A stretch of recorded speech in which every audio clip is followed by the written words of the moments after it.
It's been very difficult to go deeper into 47 and say, how could you get emotions to someone that is so cold and so calculated? I think the appeal of a character like Hitman is he's really a blank canvas. There isn't a huge personality behind him, even on a personal story such as Absolution. He's still very much an empty vessel for the player to put himself into. Well, we definitely have some legacy there. We have some long-time fans that expect some certain things from the franchise as well that we're delivering on. And but on top of that, the bar is moving all the time, so everything needs to be more epic in a way. And we really focused on that. You know, compared to the early installments in our game, this is the way most cinematic, epic experience we've done. The most ambitious project in IO, definitely. I think with all the Hitman games, you sort of enter this universe, and the rules of that universe aren't necessarily the ones that you live in, and you can sort of acclimatize yourself to that and live vicariously through them.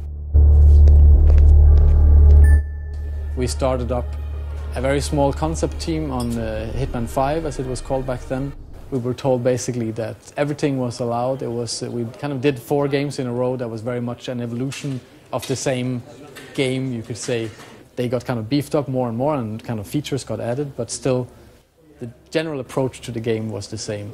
So we wanted to see how much could we kind of tear apart everything and kind of rebuild all the features, the mechanics, and the way that we did level design and storytelling to something that was an improvement of what we had. The very start of the project is very hectic and creative.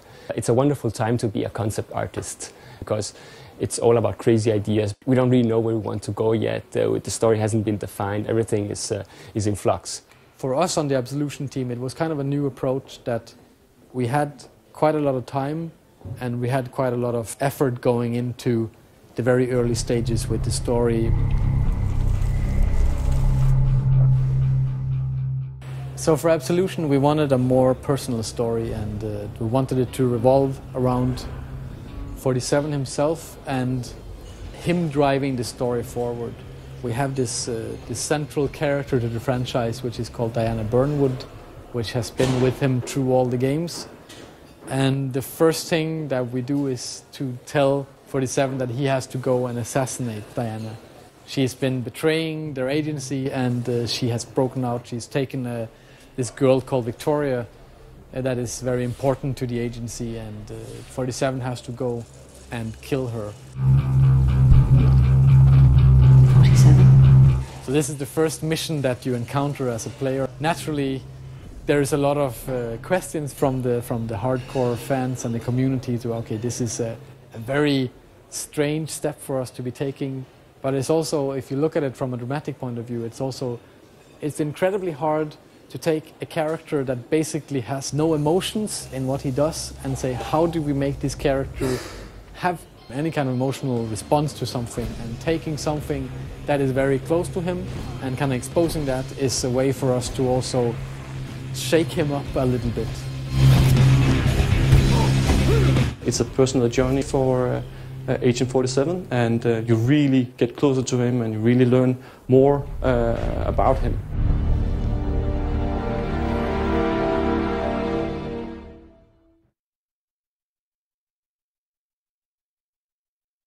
We made some choices when it came to setting that we wanted kind of a dense, complex city to work from. That was kind of our main setting, that then it kind of changed around the world, but ended up on Chicago, because there is a lot of Art Deco and very interesting structures within the city. There's a lot of history in their architecture, and it kind of appealed to us.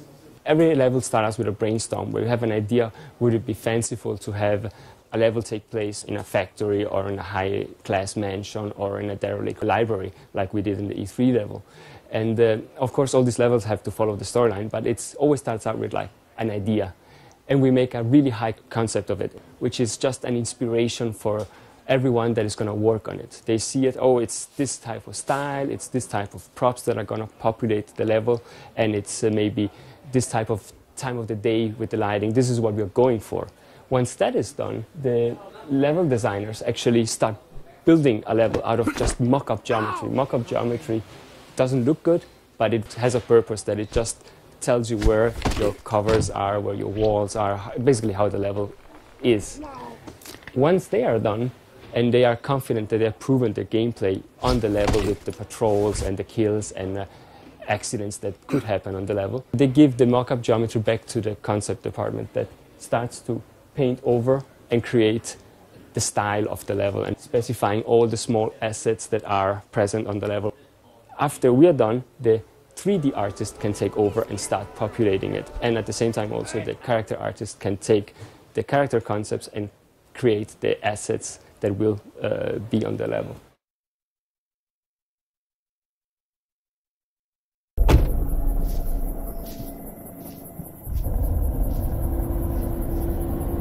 Wait. I heard you. You want me to snatch some chick? Man's gonna call you, tell you how to find her. She's in hiding somewhere. You got that? That's a lot of hassle for one chick. She must be special. One of the things that we really wanted with Absolution was to make some characters that were more, they had more personality and they felt more, maybe not real as such because they're kind of outlandish in their own ways, but at least they feel like some kind of character types.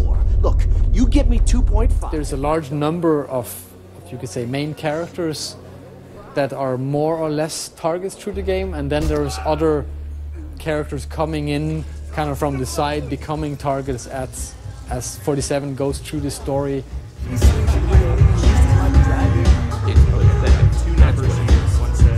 Some characters, they really bring up emotions in people, and I think this is one of the kind of the central points for us with Absolution, is also to get some emotions into the game, into not only the main characters, but also the NPCs in the game. Oyster sauce, brown rice, broccoli.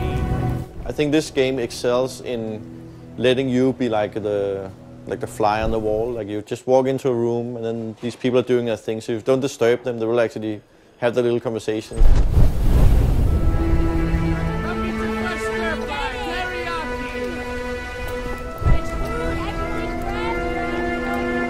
Telling these people's story is also a part of the replayability and the kind of richness of the game, that it should feel like you come into a new level and there's all this stuff happening. There's all these characters that can't wait to tell you their stories and kind of open up the world for you. You want me to snoop around the agency?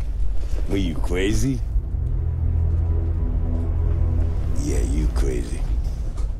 We have some clear restraints about disguises. That's a very central part of the gameplay in Absolution, so we have to communicate very clearly that 47 can take this person's clothes on and it has actually a meaning for the level.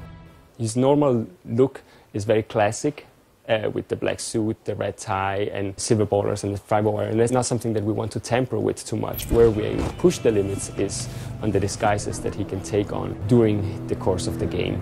Some of them will be more classic, some of them are much more crazy.